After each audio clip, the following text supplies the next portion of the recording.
在宣太后主政期间，平定内乱，重用白起，在伊阙之战中大败韩魏联军，进攻楚国，攻占了楚国的都城郢都，用他自己的方式灭掉了义渠。同时，他重用弟弟魏冉、米荣以及另外2个儿子公子亏和公子服，造成了天下只知有太后和四贵，不知有秦王的局面。而此时，因为一个人的到来，改变了这一切。本期视频，我们就一起走进大秦崛起之远交近攻。公元前270年，魏冉准备派兵攻打齐国，正在这个时候，秦昭襄王接见了一个人，名叫范睢。范睢是魏国人，从小家境贫寒，在魏国大夫虚谷的门下做一名门客。公元前283年，范睢跟随虚谷出使齐国，在朝堂上，齐襄王对虚谷很不礼貌，怒斥魏国反复无常，虚谷唯唯诺诺，无言以对，而范睢则义正言辞地与齐王进行辩驳。退朝后，齐王就派人去游说范睢，希望他能留在齐国，并赏赐给他黄金、牛肉、美酒等。范睢一再推辞，并及时地给虚谷做了汇报。虚谷就让他把黄金退还，牛肉和美酒可以留下，范睢也就照做了。可等到回国后，虚谷就向魏国的相国魏齐诬告范睢，说他私受贿赂，出卖情报。魏齐听后大怒，命人将范睢抓来，严刑拷打，肋骨被打断，门牙被打掉。范睢在被打得奄奄一息之际，佯装死去。魏齐便让人把范睢用苇席裹着，扔到茅厕里，又让夜饮的宾客轮番往范睢的身上撒尿。天黑之后，范睢从昏迷中醒来，恳求足利的帮助，并答应给很多的好处。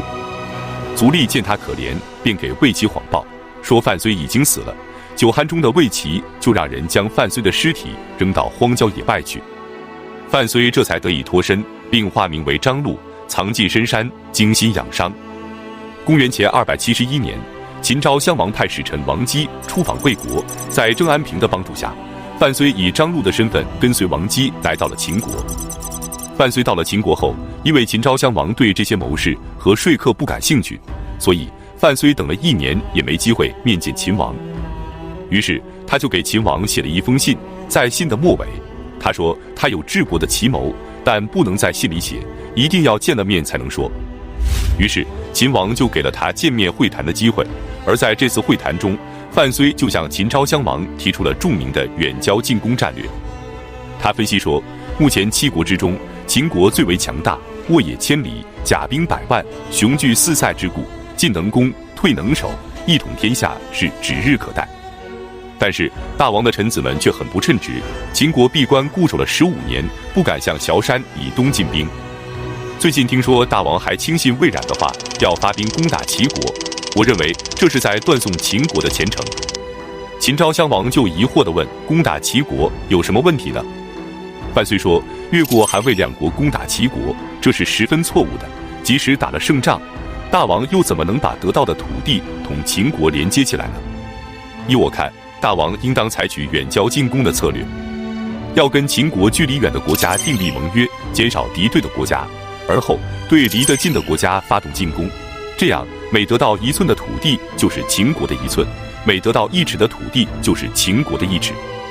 具体的方略是这样的：韩魏2国地处中原，是天下的中心，大王如果打算称霸天下，就必须先亲近这2个国家，把他们作为掌握天下的关键，以此来威胁楚国和赵国。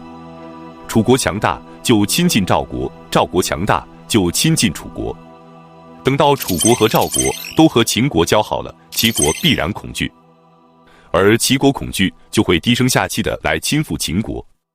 等到和齐国交好了，那么韩魏2国就可以乘势攻取。就这样，范睢得到了秦昭襄王的信任，并采纳了他远交近攻的策略。公元前266年，范睢又对秦王说，天下人只知秦国有太后和四贵，不知有秦王。太后独断专行，毫无顾忌，魏冉出使他国也从不报告，华阳君和金阳君惩处断罚随心所欲，高陵君任免官吏也从不请示。魏冉的使臣操持着大王的重权，如果打了胜仗夺取了城池，好处都会归入魏冉，而打了败仗，秦国的百姓就会怨恨国君。秦国从最小的乡官到大官吏，再到大王的左右侍从，没有一个不是魏冉的亲信。我担心，在您之后拥有秦国的，恐怕就不是您自己的子孙了。秦昭襄王听了这番话，如梦初醒，大感惊恐，于是便废弃了太后，把魏冉、芈戎以及公子亏和公子服都驱逐出了国都，任命范睢为丞相，封为应侯。1年后，宣太后芈八子因病去世。他生前十分宠爱他的情人魏丑夫，在他即将去世时，传令让魏丑夫为自己殉葬。魏丑夫得知后十分害怕，便请雍瑞帮忙。最后在雍瑞的劝说下，宣太后才撤销了让魏丑夫殉葬的指令。接下来就是远交近攻的具体实施了。公元前262年，秦国攻取韩国的野王，将韩国的上党郡与韩国本土彻底隔断。韩王十分惊恐，派人到秦国谢罪。韩国愿意献出上党的土地，以求秦国退兵。秦昭襄王同意了议和的条件，但上党的郡守冯亭不愿意降秦，他将上党的17座城池献给了赵国。赵国接受上党，引起了秦国的不满。秦国决定出兵攻打赵国，长平之战爆发。秦国任命王和为主将，向长平发动进攻。赵孝成王命令廉颇迎战。廉颇构筑了3道防线进行防守，不主动出击。秦军攻破第1道防线后，廉颇退守第2道防线，在丹水两岸，秦赵两国形成了长期的对峙局面。随着双方投入的兵力越来越多，后勤补给消耗巨大，双方的国力都难以支撑。赵孝成王不满廉颇的防守策略，想速战速决。范睢也趁机派人携带重金到赵国施行反间计，到处散布传言，说廉颇很容易对付。秦国最害怕的是马服君赵奢的儿子赵括，于是赵王便换下了廉颇，任命赵括为长平战场的主将。他改变了廉颇的防守战略，带领主力进入韩王山一带，准备主动发起进攻。秦昭襄王得知赵括代替了廉颇后，也暗地里将白起任命为秦军主将，并严守机密。白起悄悄地来到长平战场，分析战场形势。随后，他命令一支25000人的部队偷偷地突袭到赵军的后方，截断了赵军通往邯郸的后路。又命一支5000人的骑兵越过丹水，插入赵军与大凉山的营垒之间，将赵军的主力和大本营分割成2支孤立的部队，同时切断了赵军的粮道。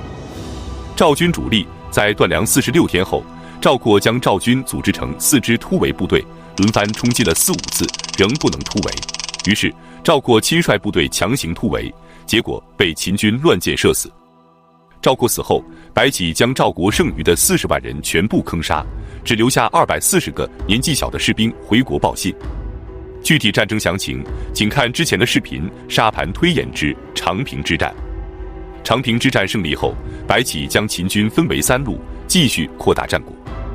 第1路由王和率领攻占赵国的疲劳，第2路由司马耿率领夺取太原郡，第3路由白起亲自率领攻打赵国的都城邯郸，准备一举将赵国灭亡。